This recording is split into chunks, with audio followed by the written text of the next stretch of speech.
Vemu ebyo mbo nonyo nze nkyali myaka eginonyezebwa nina office number machingiruwafu buli anoonya teriyo muntu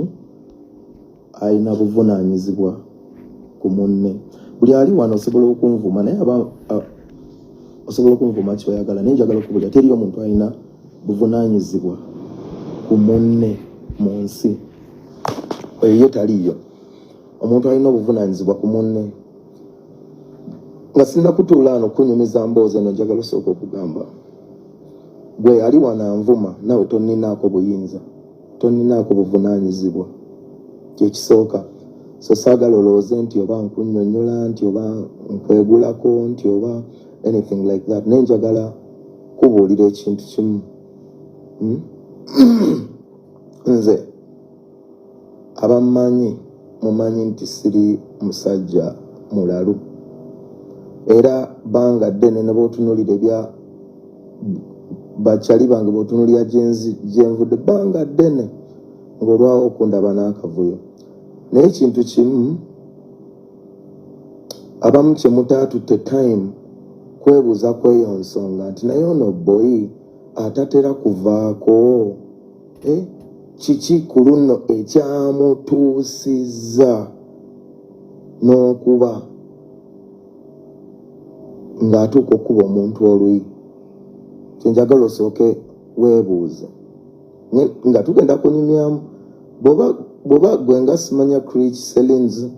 ama big up DJ Benazo ne bakyali bange bonna just njagala tunyumyemu a little bit kuba yes neetonze kituufu naye neetonze olw'ekyo nze kye nakoze kubanga ekyo nze nakikoze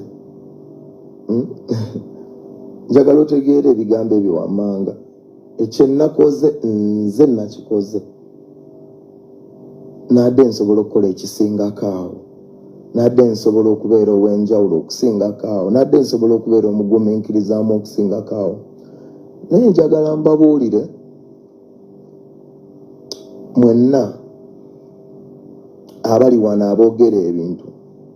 byonna bye mwagala okwogera oba okuvuma nendooze nemboozi ngikomye wano kuba njagala mbe nga nsobola okulizoninga n'omuntu n'awulirizaako leero n'owulira ku kyotamanyi nga Rich Collins oba gyemusooke mu blocking tugende mu maaso kuba nakyo kisoboka tetujja ate kudda wano okubeera disrespected njagala tunyumye ku mboozi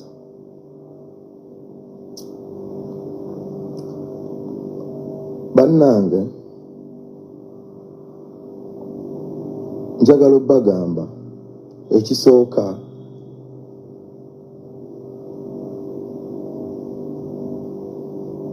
tudealinga ne situation y'omuntu alina brand nga brand sibinnyonnyola tugende mu love fest kankinnyonnyole kubanga maybe olumu abantu abamu n'entegera yaabwe bw'ogamba sore aba nekyatategeera ndowooza alowooza oli musiru kuba ndabako n'abantu mumaze ennaku nga munvuma n'ensirika n'embalaba bulabi naye njagala obbagamba mwenna abali wano abanvuma nti nze bw'onoonyereza ebyafaayo byange ndi muntu abadde omukkakkamu atali mu buvuyo atali okuleka ng'oli ankyokoozezza ate nze ndi muntu era atatwala nonsense nze ndi muntu nga sirumba muntu naye nga saagala muntu ammalako mirembe gyange ng'omuntu that's personally who I am. I am very sorry nze personally ng'omuntu we are dealing with a situation ya brand y'omuntu yabadde ataddewo brand ng'agenda akuba banne buli baasanga nga talina limit ng'agenda akyojjanya abuli omanyi ekintu kye bayita buli ne mu masomero mbumamanyi when someone is a bully, najja nantuka nze kambabulire nze nali bully emyaka kakadde miyitirivu. I was a bully. Naye nentuka nenkowa obulamu obwo. Nembuvaamu nenkyusa obulamu bwange nenfinding a peace with myself. Naye kyesisobola kugumiikiriza kyekintu kye bayita bully. Omuntu avaayo najja nga ye kugamba sebo baganda bange naffe tutobye buli omu alina gy'avudde ne craft we. Nze togenda kuva eri ojje otandike kunteeka nnyala kunti okyajjanya kuba abantu benkola nabo, you know, because otegera kyegamba. Just kyamamba alinze mu love fest abaagala Pallaso gyetugenda okwesanga man. Nve mu ebyo mbonoonya nze nkyali myaka eginoonyezebwa. Nina office number matching eruwafu buli anoonya nerero wembadde marking eruwafu wezikyukira awe wali Team Good Music offices. For anybody looking for me, I be there every day. Every day I'm there marking eruwafu buli anoonya mbeera marking eruwafu. So stop acting bali awo bagamba abantu simanya Pallaso simanya. I am available every day. Jonna tambuza bigere okuva making paka ku rehearsal spaces nga ngenda mbuza ku bantu. I'm available every day. Yenna noonya I am there and you come and see me. Okitegera it is there. So shengeza ku bagamba nze nalina omwana nga ndi mu nasale nga ndi mwana muto omwana nga buli lwe ngenda mu class nga nkuba nenzirayo nenkabira mama wange nemugamba banene mama omwana ono kusomera mazeeko emirembe. Omwana baali bamuyita banne mwerabidde mama wange storage manyi bali bamuyita omwana oyo yanfunzaako ko twakula naye mu class na oba mpinga faawo nanfunzaako nga baana bonna bagenze mu desk nantomeza desk nankubira mu ssomero, you know. Nenvayo neŋŋamba maama ne maama omwana ono ankuba. Maama wange naŋŋamba sirika lumwajje nga kuba kuba ekikonde sebo sobola nze wama kuteekayo gadi mbwate mbere ku saidi y'abadde obadde ki ekyabadiga tebaliwo bali baagala ssente bali mukulira alien ssente. Anko Kid nze baŋŋamba TikTok yago passinga time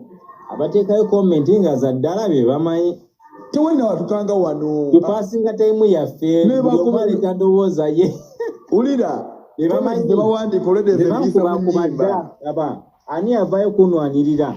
ogenda kujja ovuma emmana mu komenti zekuba obumaana bamanyi naawe ne amone gajjawo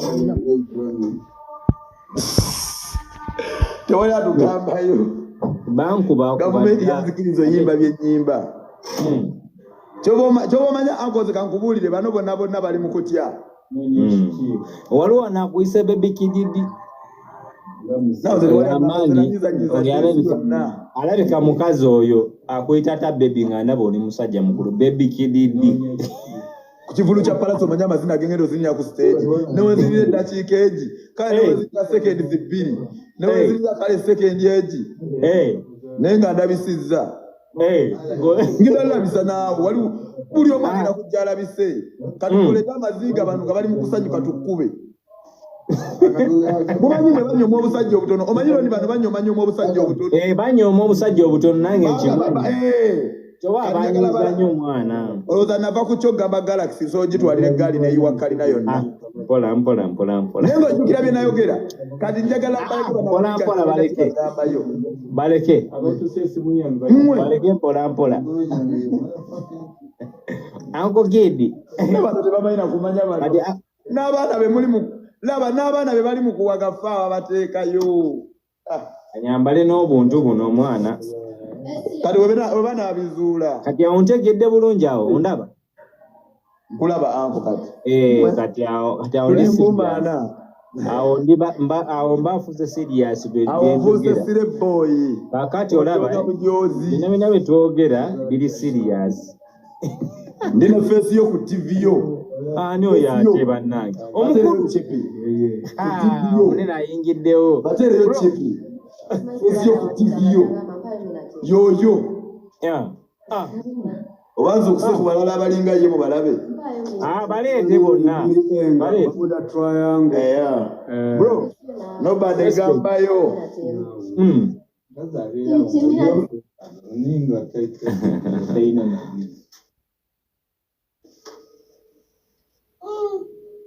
ne iPhone mazi